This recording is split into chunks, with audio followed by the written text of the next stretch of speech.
Welcome back, my friends. I am diverting from my usual content for just one day. Hyperroll will be back tomorrow, but I wanted to talk about this particular bill in the United States Senate. I know the majority of the viewers of this channel are not in the US. I apologize, but this is kind of important to those of us who live here, and there's been a lot of talk about it on the interwebs, and I wanted to clear some things up because those who know me know I used to be a contract attorney.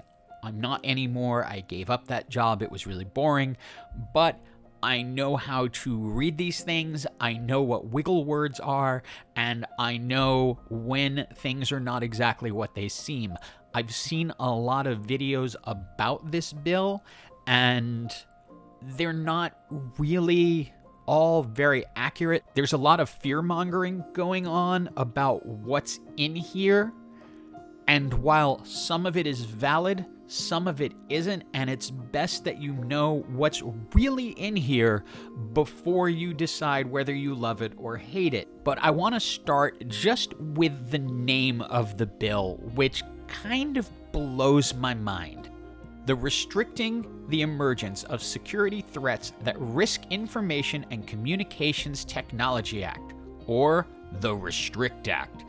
Now, normally, when Congress comes up with names, they try to make them sound grandiose or something good for you. Oh, it's the Happy Act. It's the Everybody Gets a Puppy Act. I don't think I've ever seen one quite called the Restrict Act, where it's flat out saying we are going to take things away from you. Now, a lot of people call it the Ban TikTok Act. It's not that. TikTok is not mentioned, and it's not specifically necessarily aimed at TikTok. It's a lot broader in many ways. Now, this bill is 55 pages long. I did read it. I'm not going to read it to you word for word. Obviously, I'll put a link below that you can if you want to. I'm just going to go through what I consider the most important parts for why it concerns me. So this bill covers companies that are controlled by foreign adversaries, have interest with foreign adversaries, dealing with foreign adversaries. So the question is, what is a foreign adversary?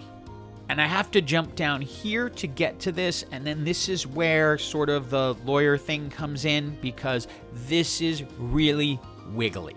Because it says a foreign adversary is any foreign government or regime determined by the Secretary, pursuant to 3 and 5, to have engaged in a long-term pattern of serious instances of conduct significantly adverse to the national security of the United States or the security and safety of United States persons, and includes, then it has a list of countries it includes. Now, keep in mind, this list, and a lot of people focus on just this list and says, well, it only really involves these countries. No, that's not what this says. It includes these countries, but this is not an exhaustive list. Any country can be added or removed from the list at any time, and I'll get to that in a moment.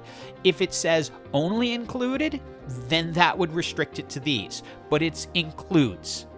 That word alone does not make this a definitive, finite list. Now, I want to just jump down to who's making these decisions, and that becomes the Secretary of Commerce. And what they're supposed to do is consult with relevant executive department and agency heads to determine if a company, app, piece of software, hardware, whatever it is, poses an undue acceptable risk. And they have a list of things. Now, they have a bunch of very specific examples here of bad behavior, but let's just jump down to the last one because that's the most important. Or otherwise poses an undue, unacceptable risk to the national security of the United States or United States persons. Now, I was a contract attorney. This is a catch-all. This last one, or otherwise poses an undue or unacceptable risk, they don't define what undue, unacceptable risk is, and that's it. So that decision lies in one person to decide something is an undue or unacceptable risk. Once that person, the Secretary of Commerce, has made that decision, all power then shifts to the president. Now, keep in mind, essentially, the Secretary of Commerce is working for the president. So this could work either way. The Secretary of Commerce could decide that there's a problem and go to the president and say, I see a problem, or the president can decide there's a problem, go to the Secretary of Commerce and say, find me a problem. And if you don't find me a problem, I'm going to replace you with someone who will find me a problem.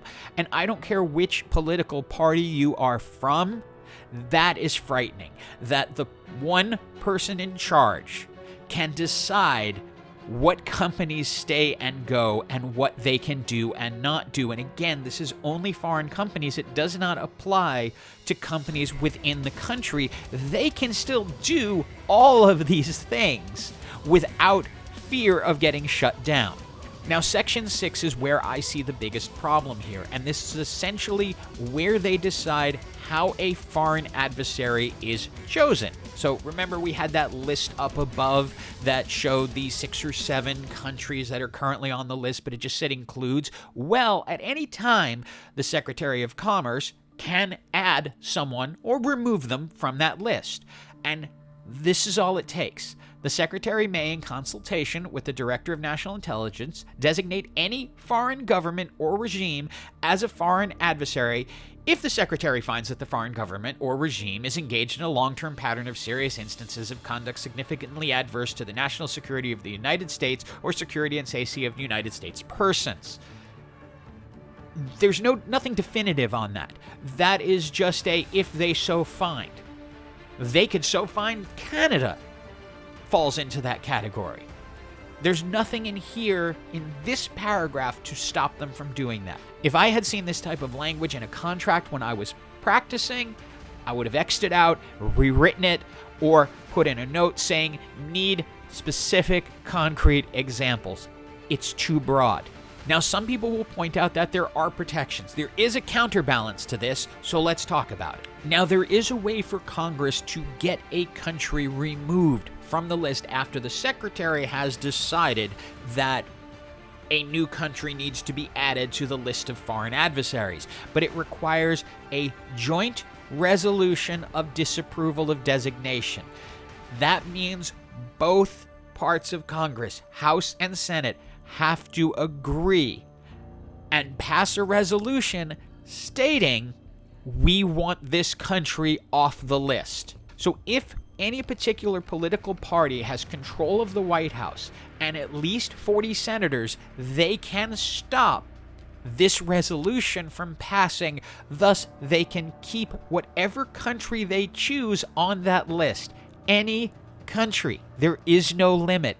There is no provision that says if you currently have a treaty with the United States, you're exempt. If you're a part of NATO, you're exempt. If you're a member nation of the UN, you're exempt. No, any country can end up on this list. Now, I want to just talk for a second about why, as a contract attorney, this bothers me so much.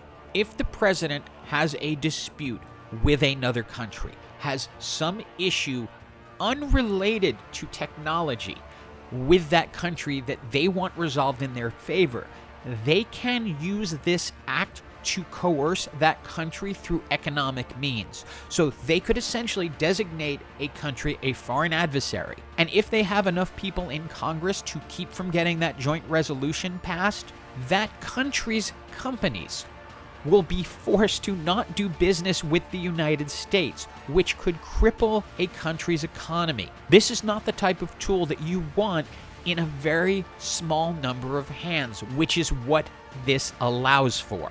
So a lot of people have been focusing on the penalties in this, which are a little bit wacko at times. So say, for example, and I'm just going to, this is saying all the things that you can't do once a company has been designated an illegal company, part of a foreign adversary, and a threat to the United States. Let us not forget that Riot Games is a Chinese-owned company, so technically could end up falling under this provision. So what are the civil penalties if you were to do a transaction with Riot after they have been designated a party that you cannot transact with as a United States resident. Well, if you buy some RP, it's a fine of not more than $250,000 or an amount that is twice the value of the transaction that is the basis of the violation. Whichever is greater. Whichever is greater. That means it could be $250,000. It's not, if you spent $5 on RP, going to be a $10 fine. It could be $250,000 depending on what they want to do. But that's not the scary part. The scary part comes in the criminal penalties. A person who willfully commits, willfully attempts to commit, or willfully conspires to commit, or aids and abets the commission of an unlawful act described in subsection A shall, upon conviction, be fined not more than $1 million. So don't worry, if you have $2 million, you'll have $1 million after you're done, but not more than $1 million. Or if a natural person, so if you're an individual and not a company, you're going to be in prison for not more than 20 years, or both. Now, I want to just call particular attention to what I just said and see if anyone caught it. So, it's a maximum of a $1 million fine. Or if you're a natural person, 20 years in prison, or both. So if you're a company, the most you're going to pay is $1 million, period. And I'll tell you, there are a lot of companies that can afford that without even thinking about it. If you're a person, you're going to jail. They can't put companies in jail. They can just fine them money. So who gets hurt by this the most? People, not companies. And at the end of the day, and I'm going to try to wrap this up because I know it's getting long, but the biggest issue with this is the fact that ultimately the power rests in one person, the president. The president has the authority to act solely. They enforce this. They decide what actions can be taken. That person in office gets full control of what happens to a company that is part of a foreign adversary.